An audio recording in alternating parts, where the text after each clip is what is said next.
അപ്പം നമ്മുടെ ജീവിതം എന്ന് പറയുന്നത് എങ്ങനെ വേണമെന്ന് നമുക്ക് ഭാഗവതം നമ്മളെ പഠിപ്പിക്കുന്നു. എങ്ങനെ ആചരിക്കണമെന്ന് നമ്മളെ പഠിപ്പിക്കുന്നു.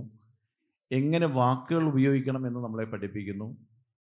എങ്ങനെ പ്രവർത്തന മണ്ഡലത്തിൽ നല്ലതും ചീത്തയും തിരിച്ചറിഞ്ഞ് പ്രവർത്തിക്കണമെന്ന് നമ്മളെ പഠിപ്പിക്കുന്നു. ഇതെല്ലാം ഭാഗവതത്തിൽ നമുക്ക് കാണാൻ സാധിക്കുന്നു. പ്രത്യേകിച്ച് കുന്തി സ്തുതി മുതൽ ഭീഷ്മരുടെയും ജീവിതമെല്ലാം നമുക്ക് എടുക്കുന്ന സമയത്ത് ഓരോ വ്യക്തികളെയും മുൻനിർത്തി ഭാഗവതം നമ്മളെ പഠിപ്പിക്കുന്നു. അതിൽ ശ്രീരാമചന്ദ്രനെയും ശ്രീകൃഷ്ണനെയും നമുക്ക് പ്രധാനമായി അവതാര പുരുഷനായിട്ട് നമുക്ക് ഓരോ ഭാഗങ്ങളിലായിട്ട് സന്ദർശിക്കാൻ സാധിക്കും. അങ്ങനെയുള്ള ഭാഗത്താണ് നമുക്ക് ഭഗവാന്റെ ഏറ്റവും പ്രിയങ്കരനായ ഉദ്ധവനെക്കുറിച്ച് നമുക്ക് പറയാനുള്ളത്. അപ്പോൾ നമ്മൾ നമ്മുടെ ജീവിതവുമായിട്ട് എങ്ങനെ കമ്പാരിസൺ ചെയ്യാൻ സാധിക്കും? നമ്മളെപ്പോഴും കമ്പാരിസൺ ചെയ്യുന്ന ആൾക്കാരാണ് അല്ലേ? എങ്ങനെ അതുമായിട്ട് ലയിച്ചു പോകാൻ സാധിക്കും? എങ്ങനെ അതിലേക്ക് ലയിക്കാൻ സാധിക്കും?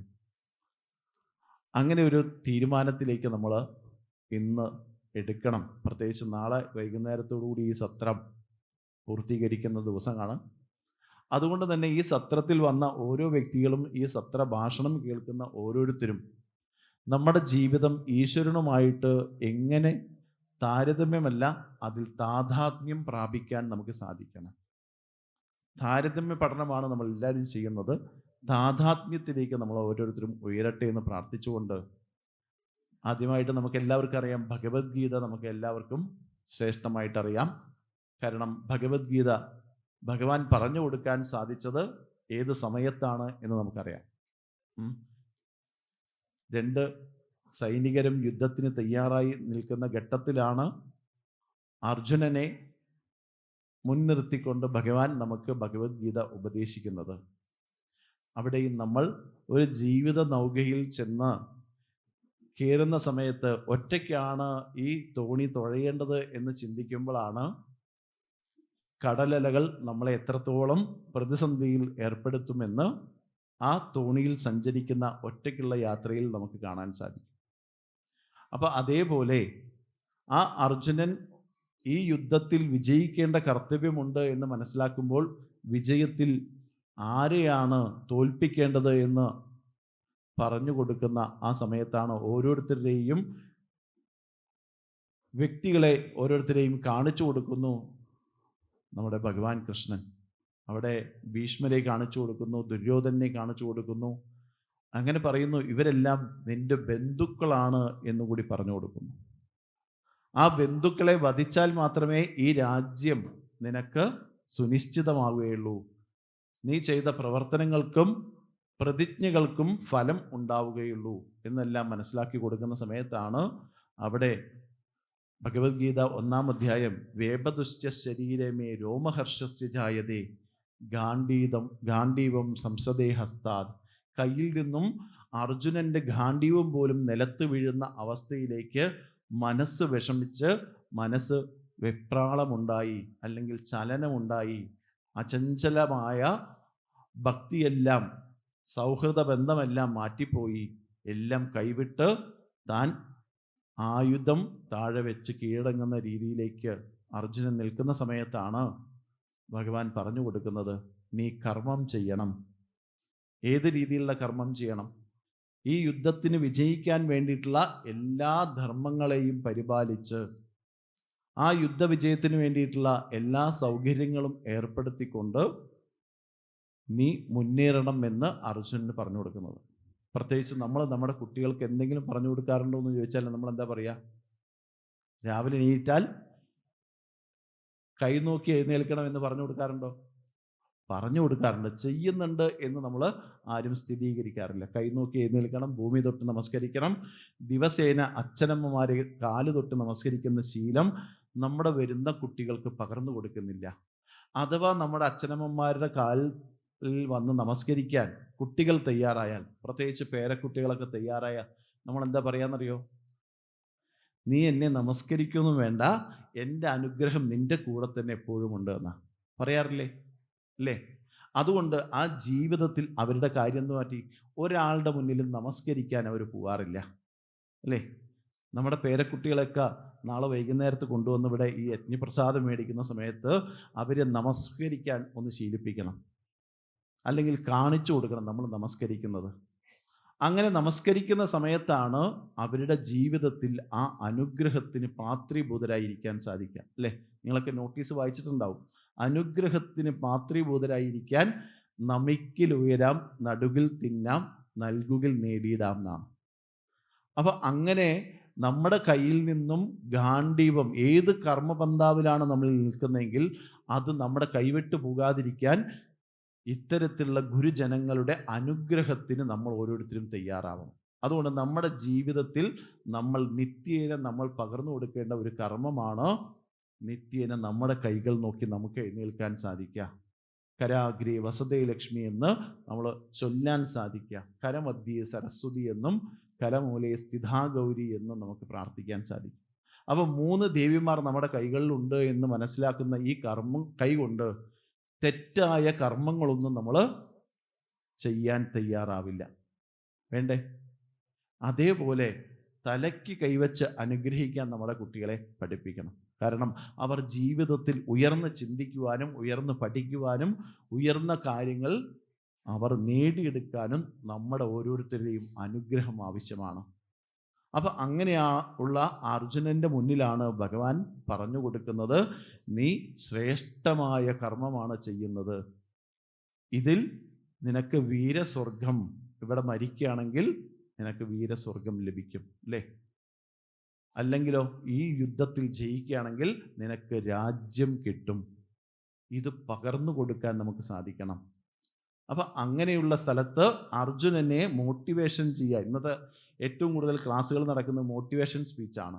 കുട്ടികൾ മുതൽ മുതിർന്ന ആൾക്ക് വരെ മോട്ടിവേഷൻ സ്പീച്ചിലേക്കാണ് നമ്മൾ ഓരോരുത്തരും പോകുന്നത്. അപ്പോൾ അങ്ങനെ പോകുന്ന സമയത്താണ് നമുക്ക് ആദ്യത്തെ മോട്ടിവേഷൻ നമ്മുടെ മുത്തശ്ശിയിൽ നിന്നോ നമ്മുടെ അമ്മയിൽ നിന്നോ ആണ് നമുക്ക് ഏറ്റവും കൂടുതൽ കിട്ടിയിട്ടുണ്ടാവുക, അല്ലേ? കാരണം എന്താ വെച്ചാൽ രാവിലെ 5:30 എഴുന്നേൽപ്പിച്ച് നമ്മളെ കുളിപ്പിച്ച് അടുത്തുള്ള ക്ഷേത്രത്തിലേക്ക് നമ്മളെ കൈപിടിച്ച് ആര് കൊണ്ടുപോയി? അമ്മ കൊണ്ടുപോയി, അല്ലെങ്കിൽ മുത്തശ്ശി കൊണ്ടുപോയി, അല്ലേ? കൊണ്ടുപോയപ്പോൾ നമ്മളും കൂടെ പോയി. അവിടെ നിന്ന് മുത്തശ്ശി കാണിച്ചു, കൈ നോക്കി ആ വിഗ്രഹത്തിലേക്ക് ഒന്ന് തൊഴുകാൻ വേണ്ടി പറഞ്ഞു. ആ വിഗ്രഹത്തെ ഒന്ന് തൊഴുതു. ആ സമയത്താണ് 4 വരി മന്ത്രങ്ങൾ അവിടെ പകർന്നു കൊടുത്തത്, അല്ലേ? എന്താ പറഞ്ഞു കൊടുത്തത്? സർവമംഗള മംഗല്യം എന്ന് പറയും, ചിലപ്പോൾ ശാന്താകാരം ഭുജഗശയനം എന്ന് പറഞ്ഞു കൊടുക്കും. അത് കേട്ട് പഠിക്കുന്ന കുട്ടി അതിൻ്റെ അർത്ഥത്തെ അന്ന് ചോദിച്ചിട്ടുണ്ടാവില്ല. എന്താണ് ഇതിൻ്റെ അർത്ഥം, എന്താണ് അവിടെ ഇരിക്കുന്ന വിഗ്രഹത്തിലുള്ള ചൈതന്യം എന്നൊന്നും നമ്മളോട് ചോദിച്ചിട്ടുണ്ടാവില്ല. അവിടെ നിന്ന് നമ്മൾ തൊഴുകുന്ന പോലെ അവരും തൊഴുകും, നമ്മൾ നമസ്കരിക്കുന്ന പോലെ അവരും നമസ്കരിക്കും, അല്ലേ? ഇത് ചെയ്ത് പ്രദക്ഷിണം ചെയ്ത് തിരിച്ച് നമ്മൾ ആ കുട്ടിയെ വീട്ടിലെത്തുന്നവരെ നമ്മുടെ കൈത്തണ്ടിൽ അവരുടെ കൈത്തണ്ട് വെച്ച് പോയിരുന്നു. പക്ഷേ ഒരു പ്രായം കഴിഞ്ഞപ്പോൾ നമുക്കൊക്കെ പറയാറുണ്ട്, പഠിക്കാനുള്ളത് കൊണ്ട് ആധ്യാത്മിക പ്രഭാഷണ രംഗത്ത് ഇന്ന് ആൾക്കാർ വളരെ കുറവാണ്. പ്രത്യേകിച്ച് ചെറുപ്പക്കാർ കുറഞ്ഞു വരുന്നു. ആ കുറഞ്ഞു വരാനുള്ള കാരണം അവർക്ക് ഇതിലൊന്നും താല്പര്യമില്ല. ഇതിലൊന്നും പഠിച്ചിട്ട് റാങ്ക് നേടാനോ അല്ലെങ്കിൽ നമുക്ക് ഇതിൽ നിന്നും PhD നേടാനോ നമുക്ക് സാധിക്കുന്നില്ല, അല്ലേ? അങ്ങനെയുള്ള സമയത്താണ് പരിചയപ്പെടുത്തിയ സമയത്ത് പാലക്കാടിൻ്റെ ചരിത്രരേഖ തയ്യാറാക്കി നീതി ആയോഗിൻ്റെ കീഴിൽ ഡോക്ടറേറ്റ് നേടിയ വ്യക്തിയാണ്. അപ്പം ഇതിൽ നേടാൻ സാധിക്കുന്ന ഗ്രന്ഥങ്ങളുണ്ട് എന്നും കൂടി മനസ്സിലാക്കാൻ വേണ്ടിയിട്ടാണ്. എൻ്റെ മികവിനെ പറയല്ല, നമുക്ക് ചെയ്യാൻ സാധിക്കുന്ന ഓരോ കാര്യങ്ങൾ. പാലക്കാടിൻ്റെ ഒരു ചരിത്രരേഖ കേന്ദ്ര സർക്കാരിന് നീതി ആയോഗിൻ്റെ കീഴിൽ ഫയൽ ചെയ്തപ്പോൾ അവിടെ ഹോണററി ഡോക്ടറേറ്റ് കിട്ടാൻ ഒരു ശാന്തിക്കാരനായ എനിക്ക് സാധിച്ചുവെങ്കിൽ നമ്മുടെ മക്കൾക്കും പേരക്കുട്ടികൾക്കും നമ്മുടെ ജീവിതത്തിൽ ഓരോ ഗ്രന്ഥങ്ങളെടുത്ത്, പ്രത്യേകിച്ച് ഉദ്ധമനെയൊക്കെ കുറിച്ച് നമ്മൾ പഠിക്കുന്ന സമയത്ത്, ഉദ്ധമഗീതയൊക്കെ എടുത്ത് പഠിക്കുന്ന സമയത്ത് അതിൽ PhD നേടാൻ സാധിക്കും, അല്ലേ? ഇവിടെ നേരത്തെ നാരായണീയം വായിച്ചു, അല്ലേ? നാരായണീയം നമ്മുടെ മക്കളോട് വായിക്കാൻ പറഞ്ഞാൽ വായിക്കുമോ? ഇല്ല. നേരെ മറിച്ച് അവരുടെ സ്കൂളുകളിൽ ഒരു ഗ്രന്ഥമാക്കി നമ്മൾ കൊടുക്കുകയാണ്. ആ കൊടുക്കുന്ന സമയത്ത് എന്ത് ചെയ്യാൻ പറ്റും? പഠിച്ച് മാർക്ക് വാങ്ങിയേ മതിയാവും, അല്ലേ? ഇന്ന് മാതാ അമൃതാനന്ദമയി മഠത്തിലെ ഇൻസ്റ്റിറ്റ്യൂട്ടിൽ മാത്രമാണ് ഭഗവത്ഗീത ഒരു സിലബസ് ആയിട്ടിരിക്കുന്നത്. അതിലും കൂടി മാർക്ക് വാങ്ങിയാലേ ബാക്കി എല്ലാ സിലബസിലും പാസ് മാർക്ക് കിട്ടുള്ളൂ. അങ്ങനെ ഒരു സിസ്റ്റം വെച്ചത് കൊണ്ട് ഭഗവത്ഗീത ചൊല്ലുന്ന കുട്ടികൾ നമ്മുടെ ചിന്മയ മിഷനിലും അതുപോലെ മാതാമൃതാനന്ദമയ മഠത്തിലും കാണാൻ സാധിക്കുന്നു അല്ലേ. അപ്പോൾ ഇത് നമുക്ക് ഇവിടെ ഇരുന്ന് ചൊല്ലുന്ന നാരായണീയം ചൊല്ലുന്ന അമ്മമാർ നിർദ്ദേശിക്കണം, അല്ലെങ്കിൽ ഒരു കയ്യൊപ്പ് വെച്ച് കേരള സർക്കാരിനേക്ക് കൊടുക്കണം. എന്തിനെ? നാളെ നമ്മുടെ കുട്ടികൾ നാരായണീയ ഗ്രന്ഥത്തെ എടുത്ത് പഠിച്ച് അതിൽ PhD നേടണം, ഡോക്ടറേറ്റ് നേടാൻ സാധിക്കണം അല്ലേ. വിശ്വപീഡാപഹത്യൈ നമഃ അല്ലേ. ആ വിശ്വപീഡാപഹത്യ, വിശ്വത്തിന് മുഴുവൻ സമാധാനവും സന്തോഷവും ആരോഗ്യവും നമുക്ക് ലഭിക്കാൻ സാധിക്കുന്നത് നാരായണീയത്തിലൂടെയാണ് എന്ന് മനസ്സിലാക്കിയെടുക്കാൻ നമുക്ക് സാധിക്കും. അങ്ങനെയുള്ള തയ്യാറെടുപ്പിലേക്ക് ഈ യജ്ഞവേദികൾ മുന്നോട്ട് വരുമ്പോഴാണ് നമ്മുടെ വരുന്ന തലമുറ ഇതൊന്നും മാറ്റിവെക്കാതെ ഇതും കൂടി പഠിക്കാൻ നമുക്ക് സാധിക്കും. എങ്ങനെയാണെന്നറിയോ?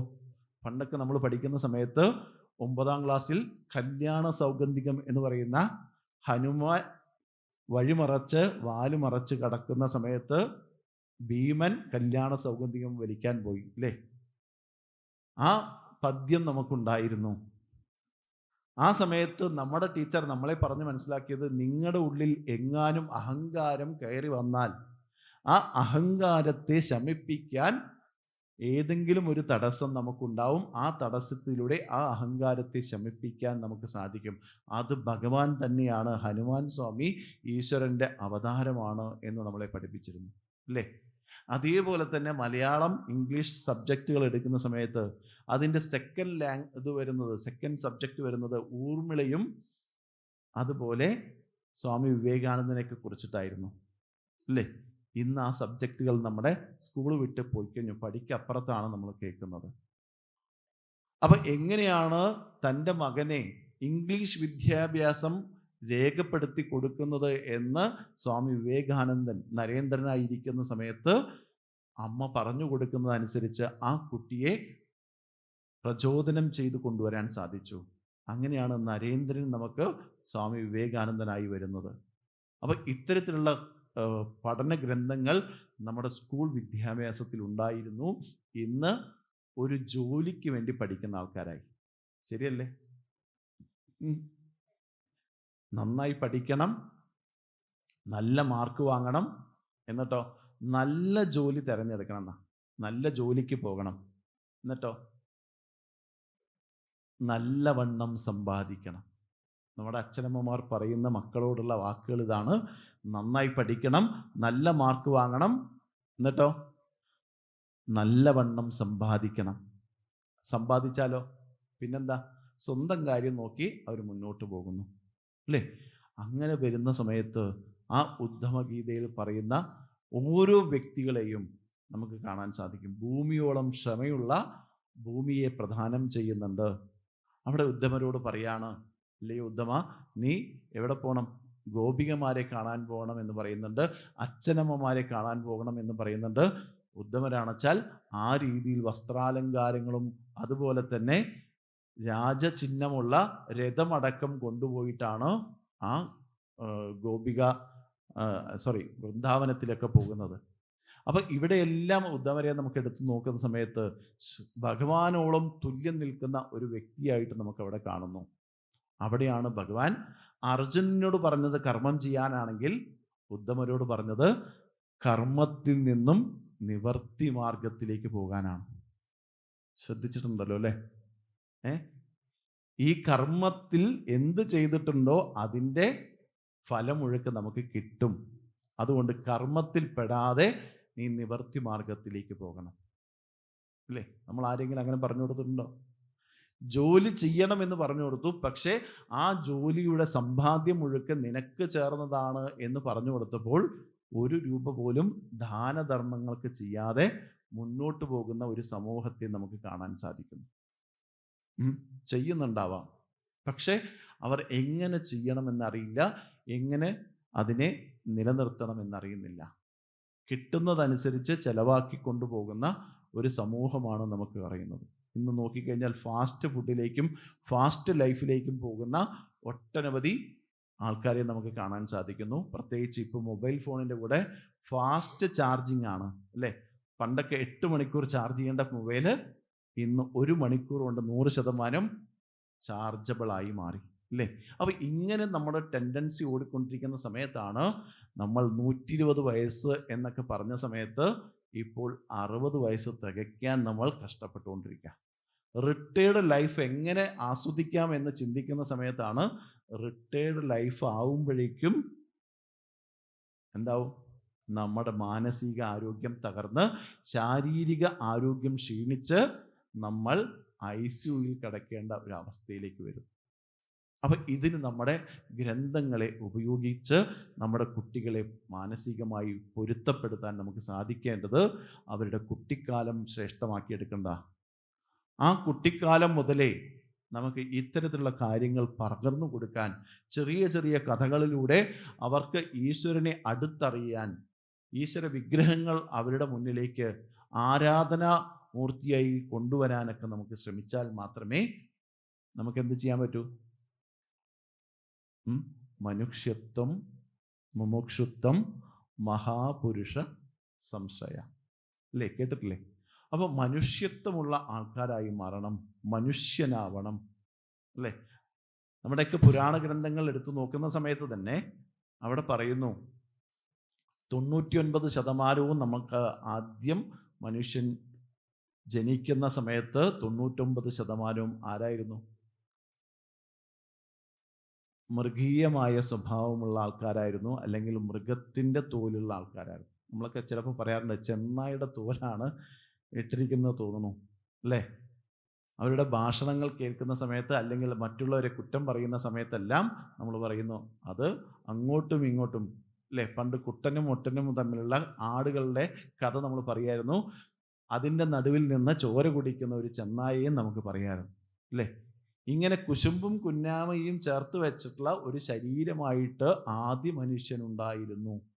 അതിൽ നിന്നും 1% മനുഷ്യൻ്റെ മൂല്യങ്ങൾ ഉണർന്നു വന്നത്.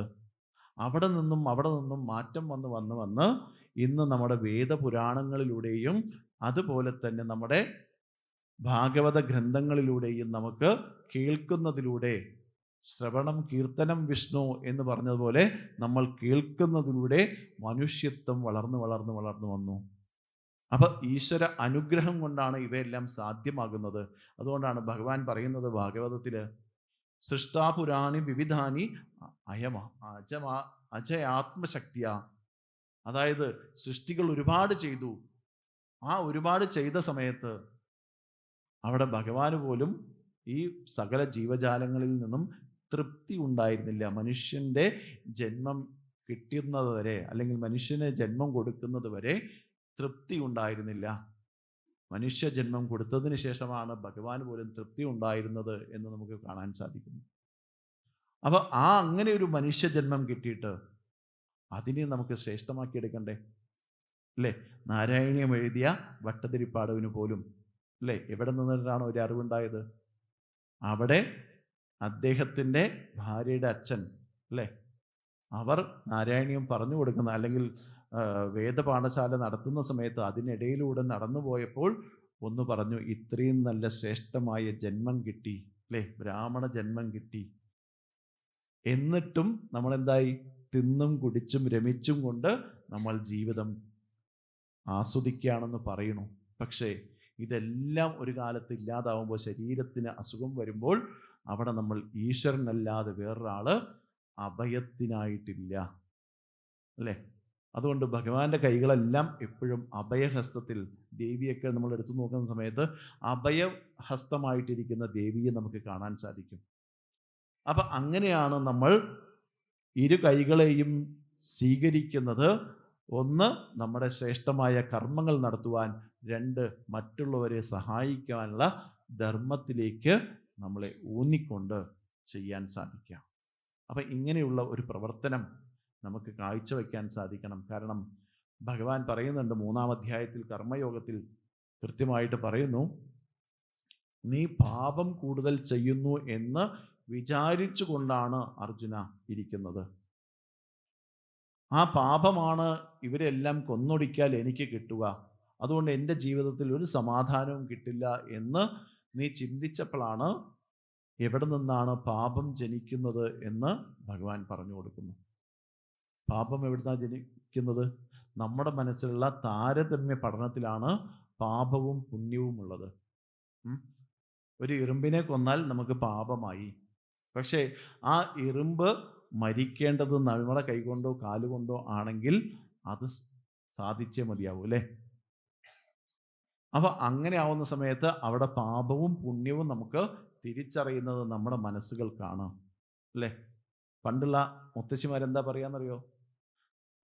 വെള്ളത്തിൽ എറുമ്പ് പെട്ടിട്ടുണ്ടെങ്കിൽ കണ്ണടച്ച് കുടിച്ചോളാൻ പറയും. കാരണം കണ്ണ് നല്ലതാണ് എറുമ്പ് അല്ലേ?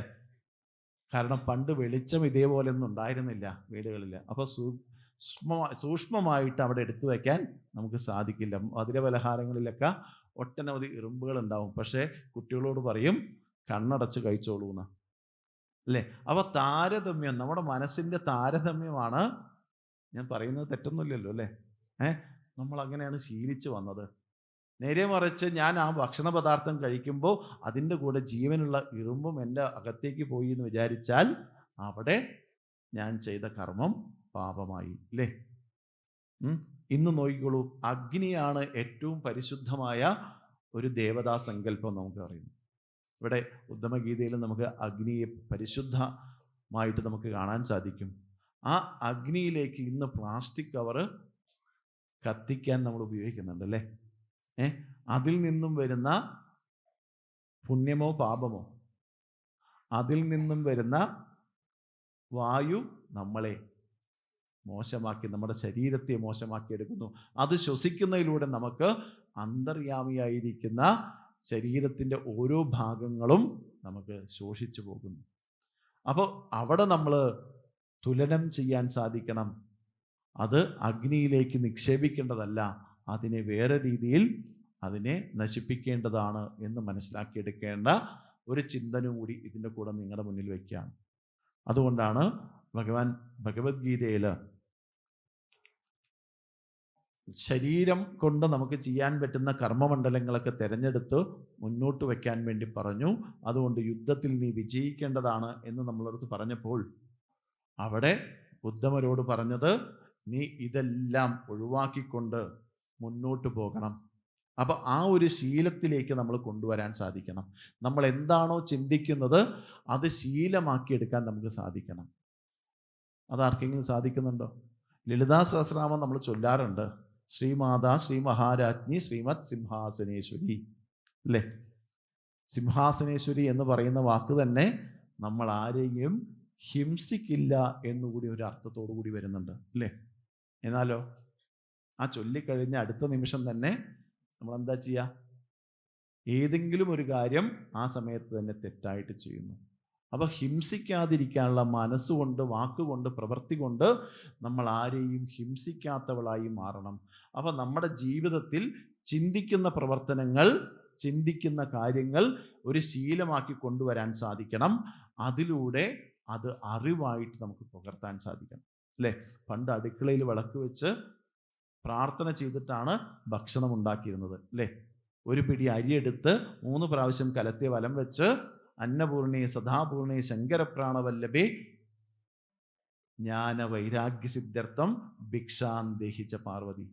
അല്ലയോ അമ്മേ, അമ്മ തരുന്ന ഭിക്ഷ കൊണ്ടാണ് ഞാൻ എൻ്റെ വീട്ടിൽ ഇന്ന് എല്ലാവർക്കും സുഭിക്ഷമായി ഭക്ഷണം കിട്ടുന്നത് അല്ലേ? ശരിയല്ലേ? അങ്ങനെ പറഞ്ഞിരുന്നു. ഇത് നമ്മുടെ മക്കളോട് പറഞ്ഞു കൊടുത്തിട്ടുണ്ടോ?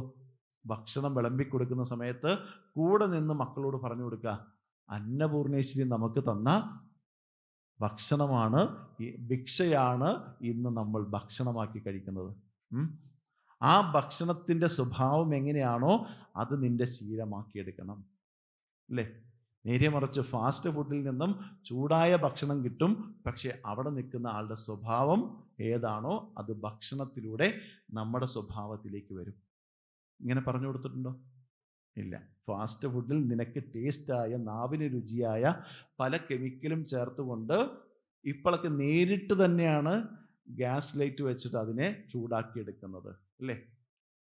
അങ്ങനെ വരുന്ന സമയത്ത് ആ അഗ്നിയെ നമുക്ക് എന്ത് പറയാൻ സാധിക്കും? ജഠരാഗ്നി എന്ന് പറയാൻ പറ്റുമോ?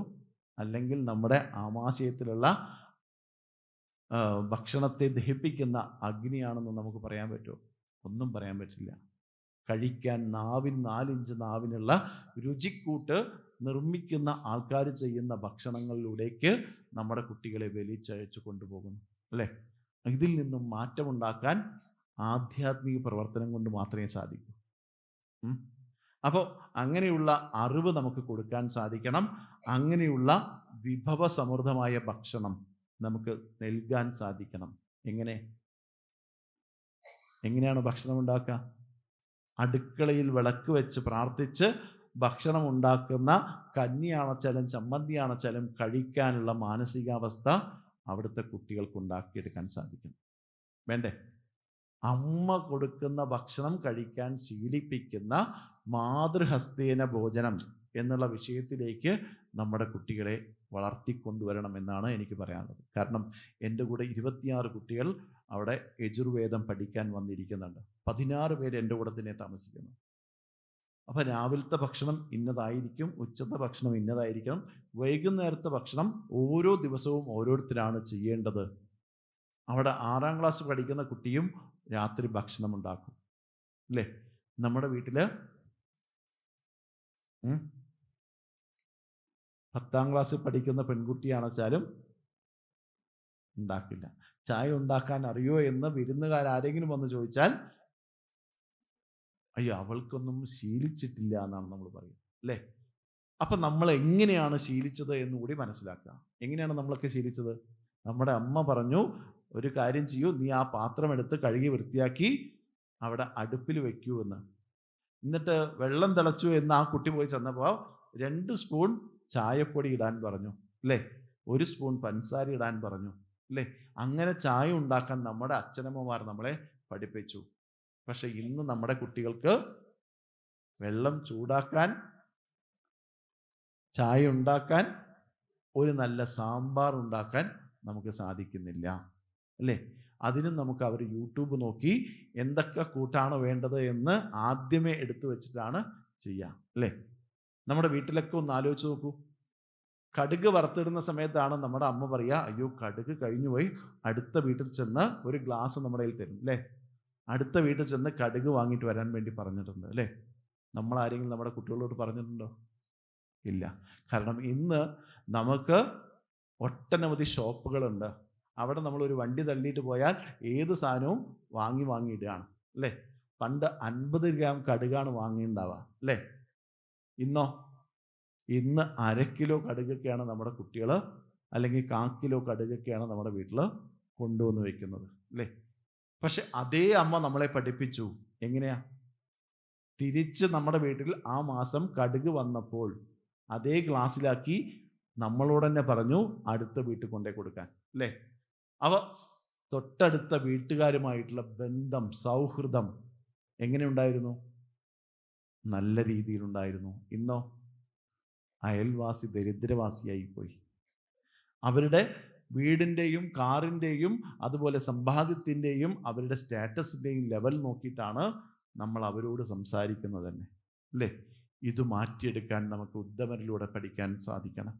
കാരണം ഭഗവാൻ കൃഷ്ണനുമായിട്ട് ഇത്രയും അധികം സ്നേഹബന്ധം അല്ലെങ്കിൽ സൗഹൃദം ഉണ്ടാക്കിയെടുത്ത ഉദ്ധമൻ ആ കർമ്മത്തിൽ നിന്നും വിമുക്തിയെ എന്ന് പറയുന്ന, അതായത് വിമുക്തി പ്രാപിക്കാൻ വേണ്ടി ഭഗവാന്റെ അടുത്ത് വന്നിരിക്കുന്നു അല്ലേ?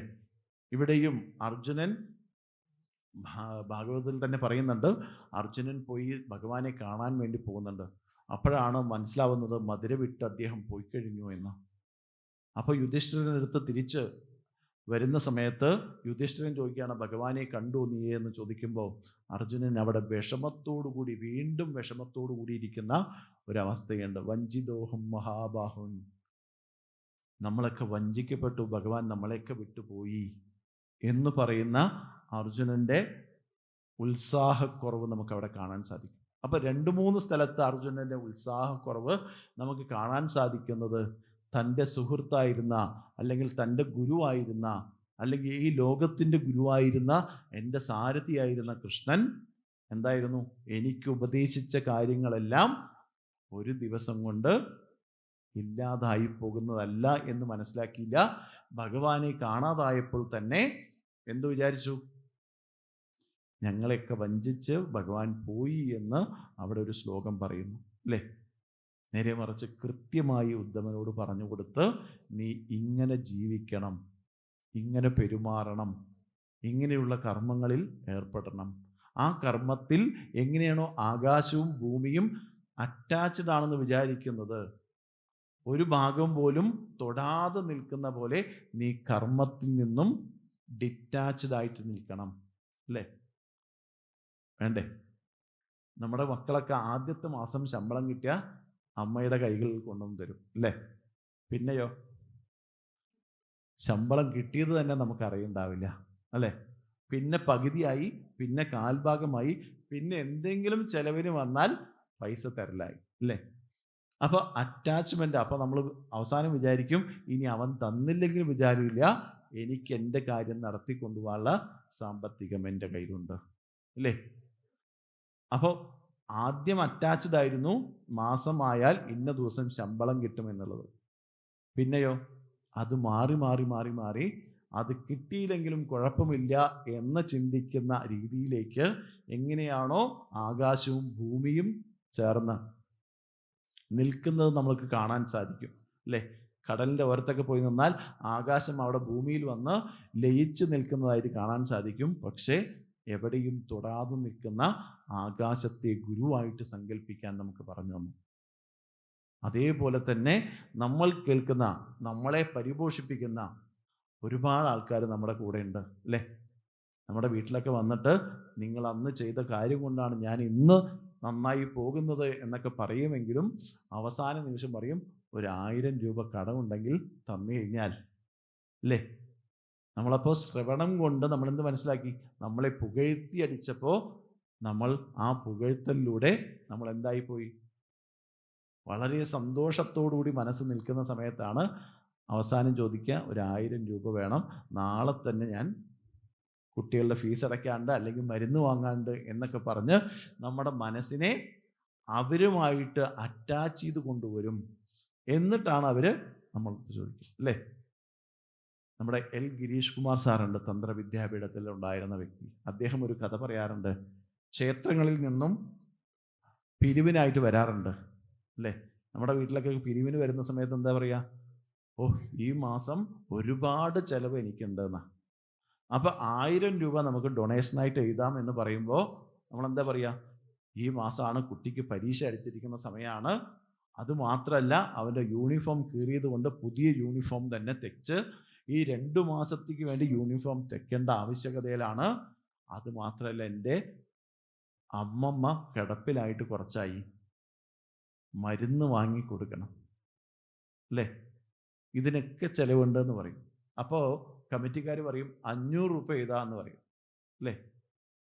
500 രൂപ എഴുതുമ്പോൾ എന്താ പറയുക? അപ്പോഴും നമ്മൾ ഒരുപാട് കാരണം, എൻ്റെ മുട്ടുവേദന തുടങ്ങിയിട്ട് ഇപ്പോൾ കുറച്ചായി, ഒരു ഡോക്ടറെ കാണാൻ സാധിച്ചിട്ടില്ല, ഇനി ഡോക്ടറെ അടുത്ത് പോയാലോ അതിന് എന്തൊക്കെ ചിലവ് വരുമെന്ന് എനിക്കറിയില്ല.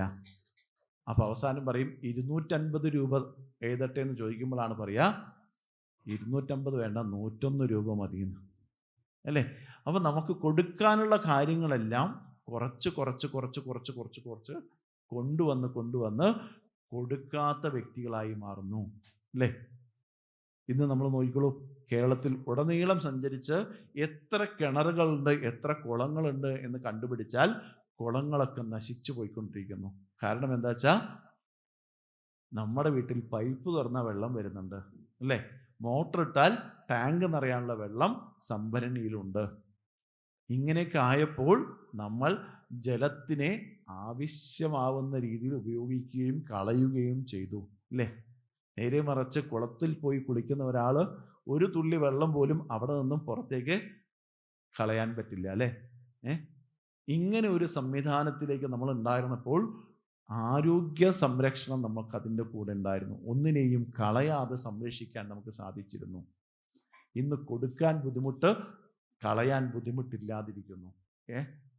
ഒന്ന് നമ്മൾ സ്കൂളുകളിലേക്ക് ചെന്ന് നമ്മുടെ കുട്ടികളോ അല്ലെങ്കിൽ നമ്മൾ PTA മീറ്റിങ്ങിലൊക്കെ പോകുന്ന സമയത്ത് അവിടെ കുട്ടികളുടെ അടുത്ത് ചെല്ലണം. കുട്ടികൾ ഉച്ചയ്ക്ക് ഭക്ഷണം കഴിക്കുന്ന സമയത്ത് അവരുടെ അടുത്ത് പോയിരുന്ന് അവർ കഴിക്കുന്ന രീതി ഒന്ന് മനസ്സിലാക്കിയെടുക്കണം. അത് കഴിഞ്ഞാൽ അവർ തിരിച്ച് ചോറ്റുപാത്രത്തിലാക്കി ആ ഭക്ഷണ പദാർത്ഥം എവിടെയാണ് കൊണ്ടുപോയി നിക്ഷേപിക്കുന്നത് എന്നും കൂടി നോക്കിയിട്ട് വരണം. ഏറ്റവും കൂടുതൽ വേസ്റ്റ് ബോക്സിൽ ഭക്ഷണം കളയുന്ന കുട്ടികൾ നമ്മുടെ സ്കൂളുകളിലുണ്ട്. പാലക്കാട് 5300 കുട്ടികൾ പഠിക്കുന്ന സ്കൂളിൽ അവിടുത്തെ ടീച്ചറും പ്രിൻസിപ്പളും നമ്മളോട് പറയുന്നത് ഭക്ഷണം കളയരുത് എന്ന് പഠിപ്പിക്കാൻ നമുക്ക് സാധിക്കുന്നില്ല അല്ലേ? കാരണം നമ്മൾ അന്നപൂർണേശ്വരിയെ ധ്യാനിച്ചവിടെ പൂജ കഴിച്ചിട്ട് നിവേദ്യമാണ് പ്രസാദമായിട്ട് നിനക്ക് തരുന്നത് എന്ന് മനസ്സിലാക്കി കൊടുക്കാൻ നമുക്ക് സാധിക്കുന്നില്ല. അപ്പോൾ ഒരു വറ്റ് കളഞ്ഞാൽ 9 ദിവസം പട്ടിണി കിടക്കുമെന്ന് ആര് പറഞ്ഞു? നമ്മുടെ മുത്തശ്ശിമാരൊക്കെ പറഞ്ഞു അല്ലേ? ഉണ്ടല്ലോ. ഒരു വറ്റ് കളഞ്ഞാൽ 9 ദിവസം നമ്മൾ പട്ടിണി കിടക്കും. അങ്ങനെ നമ്മൾ മക്കളെ പറഞ്ഞ് മനസ്സിലാക്കിപ്പിക്കണം, വേസ്റ്റ് ബോക്സിലേക്ക് ഇടരുത് എന്ന് പറഞ്ഞ് മനസ്സിലാക്കണം. ഇന്ന് കല്യാണങ്ങളും അതുപോലെ തന്നെ ഒരുപാട് പരിപാടികൾ നടക്കുന്ന സ്ഥലത്ത് ഭക്ഷണം വേസ്റ്റേജ് വന്നാൽ നേരെ വല്ലവടിയും കൊണ്ടേ കളയുകയാണ് പതിവ്. ഭക്ഷണം കിട്ടാതെ നടക്കുന്ന ഒരുപാട് ആൾക്കാർ നമ്മുടെ സമൂഹത്തിലുണ്ട്. അവരെ കണ്ടെത്തി കൊടുക്കാൻ നമുക്ക് സാധിക്കണം. അവിടെയാണ് ഉദ്ധമർ പോയിട്ട് അച്ഛനോടും അമ്മയോടും രാത്രി മുഴുക്ക സംസാരിച്ചു. ഭഗവാൻ കൃഷ്ണൻ്റെ യശോദാമാതാവിനും നന്ദഗോപരടുത്തും ഒരുപാട് നേരം കാര്യങ്ങൾ സംസാരിച്ചിരിക്കുന്നു. ഭഗവാനെക്കുറിച്ച്, ഭഗവാന്റെ ലീലകളെക്കുറിച്ച് കൃത്യമായി പറഞ്ഞ് മനസ്സിലാക്കുന്ന സമയത്താണ് രാവിലെ ആയപ്പോൾ അവിടുത്തെ സ്ത്രീകൾ, ചുറ്റുമുള്ള സ്ത്രീകൾ എല്ലാവരും ഭഗവാൻ തന്നെ വന്നു എന്ന് വിചാരിച്ച് ആ രഥത്തിന് ചുറ്റും കൂടുന്നത്. അവിടെ നമുക്ക് കാണാൻ സാധിക്കും ഉദ്ധമർ അതേ വേഷവിധാനത്തോടു കൂടിയാണ് ഉദ്ധമരും വന്നിരിക്കുന്നത് അല്ലേ? പെട്ടെന്ന് കണ്ടാൽ തന്നെ ഭഗവാൻ തന്നെ ആണ് എന്ന് തോന്നിപ്പോകുന്ന രീതിയിലാണ്.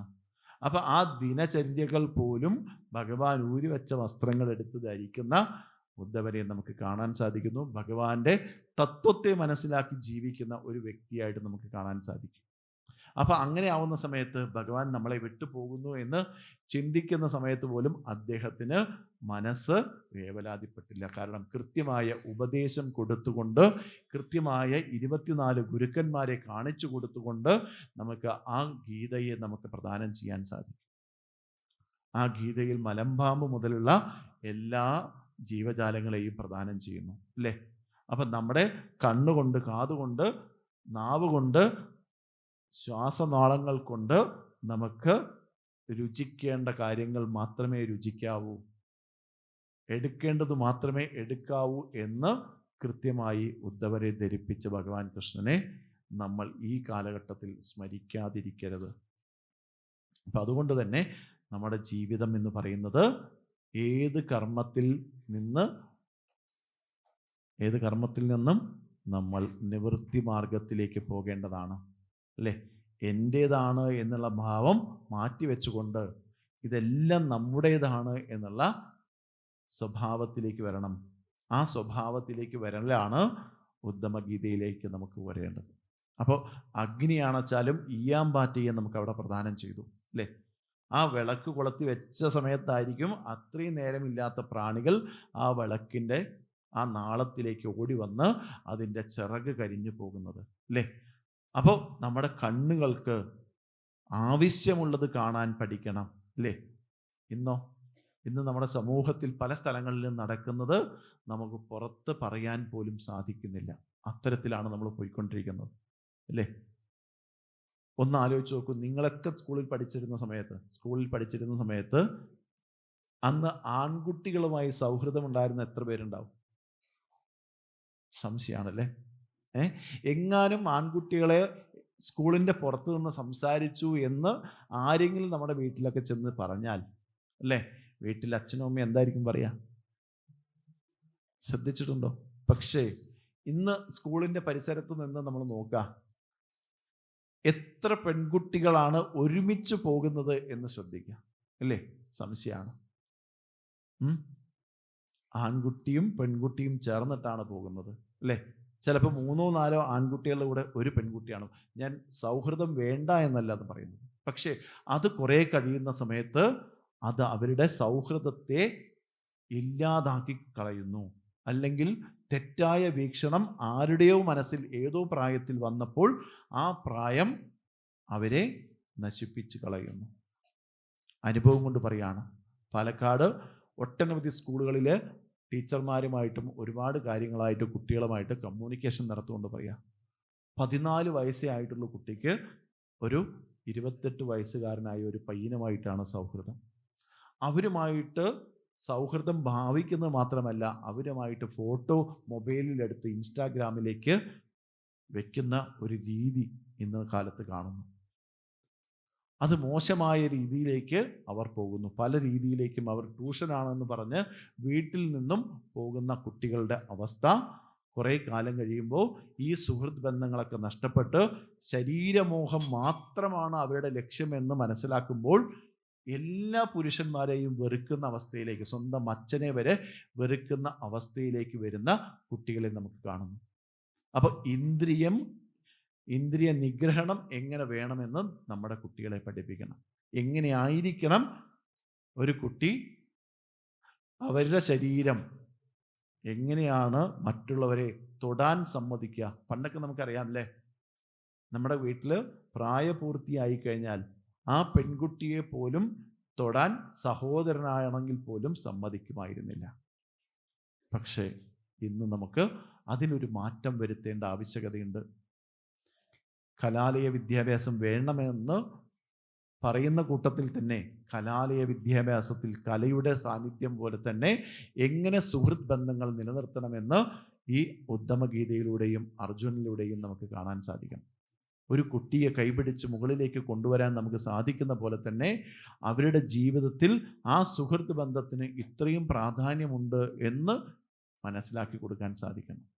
കാരണം 22 കുട്ടികളുടെ മതം മാറിപ്പോയ കുട്ടികളെ തിരിച്ച് ഞങ്ങൾ കൊണ്ടുവന്ന് അവരുടെ വീടുകളിൽ ഏൽപ്പിച്ചൊരു വ്യക്തിയായതുകൊണ്ട് പറയാം, 22 കുട്ടികളുടെ ജീവിതം വളരെയധികം മോശമായിരുന്നു. ശാരീരികപരമായിട്ട് അവരെ ഉപയോഗിക്കുന്ന ആളുകൾ ഉണ്ടായിരുന്നു. പക്ഷേ അവിടെ നിന്നും തിരിച്ചു കൊണ്ടുവന്ന് അവരുടെ വീട്ടിൽ അവരുടെ അച്ഛനെയും അമ്മയെയും വളരെയധികം സ്നേഹത്തോടുകൂടി കാണുന്ന സമയത്താണ് ആ ഒരു സന്തോഷം നമുക്ക് അനുഭവിക്കാൻ സാധിക്കും. സ്വന്തം അച്ഛനും അമ്മയും കല്യാണത്തിന് എതിർത്തപ്പോൾ അവിടെ നിന്നും ഇറങ്ങിപ്പോയി. പക്ഷെ തിരിച്ച് ആ വീട്ടിലേക്ക് വരാൻ മനസ്സനുവദിക്കാത്തത് കൊണ്ട് തിരിച്ചു കൊണ്ടുവന്ന് വീട്ടിലേക്ക് വിട്ടപ്പോൾ അവരുടെ സന്തോഷം നമുക്ക് കാണാൻ സാധിക്കും. അപ്പം ഞാൻ ഇതൊന്നും തെറ്റായിട്ടല്ല പറയുന്നത്, പക്ഷേ ആ തെറ്റും ശരിയും തിരിച്ചറിഞ്ഞു കൊടുക്കേണ്ടത് നമ്മുടെ ഓരോരുത്തരുടെയും വീട്ടിലെ അച്ഛനമ്മമാരാണ്. പക്ഷേ ഇവിടെ അച്ഛനമ്മമാരെന്താ പറയാന്നറിയോ? നമ്മളൊക്കെ പറഞ്ഞാൽ കേൾക്കുന്ന സമയം കഴിഞ്ഞു എന്നാ. ശരിയല്ലേ? നിങ്ങളൊക്കെ പറഞ്ഞാൽ ഒരു 9ാം ക്ലാസ്സിൽ പഠിക്കുന്ന കുട്ടി അല്ലെങ്കിൽ 10ാം ക്ലാസ്സിൽ പഠിക്കുന്ന കുട്ടി പറഞ്ഞാൽ കേൾക്കോ? ഇല്ല. അപ്പോൾ പറഞ്ഞാൽ കേൾക്കണമെങ്കിൽ എന്ത് വേണം? ഇവിടെ ഇരിക്കുന്ന മിക്കവാറും എല്ലാവരും പറയാറുണ്ട്, പണ്ട് നമ്മുടെ വീട്ടിൽ നമശിവായ, നാരായണായ നമ, അച്യുതായ നമ, അനന്തായ നമ എന്ന് സന്ധ്യാനാമം ജപിച്ചിട്ടില്ലെങ്കിൽ രാത്രി പട്ടിണി കിടക്കേണ്ടി വരും അല്ലേ? ഇന്ന് നമ്മുടെ കുട്ടികളെ പട്ടിണി കിടത്താറുണ്ടോ? ഇല്ലല്ലോ. എങ്ങനെ പട്ടിണി കിടത്തും? ഞാൻ പോറ്റി വളർത്തി കൊണ്ടുവരുന്ന കുട്ടിയെ പട്ടിണി കിടത്താറില്ല. ശരിയല്ലേ? അതേപോലെ ടീച്ചർമാരുടെ അടുത്ത് പോയി ചെന്ന് ചോദിക്കുക, ഏതെങ്കിലും കുട്ടിയെ തല്ലാറുണ്ടോ? അല്ലേ? ചെവിക്ക് പിടിക്കാറുണ്ടോ?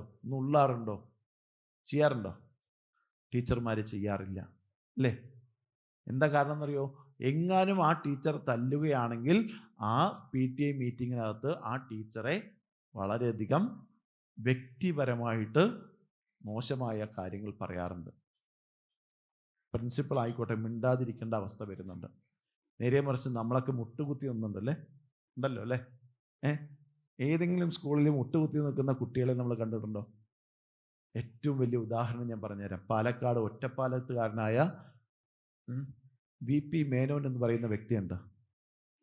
അദ്ദേഹം 10ാം ക്ലാസ്സിൽ പഠിക്കുന്ന സമയത്ത് ടീച്ചർ ഒന്ന് തല്ലി, കൈ കാണിക്കാൻ പറഞ്ഞു. ടീച്ചർ തല്ലിയ ആ നിമിഷം തന്നെ അദ്ദേഹം ക്ലാസ് വിട്ടിറങ്ങിപ്പോയി.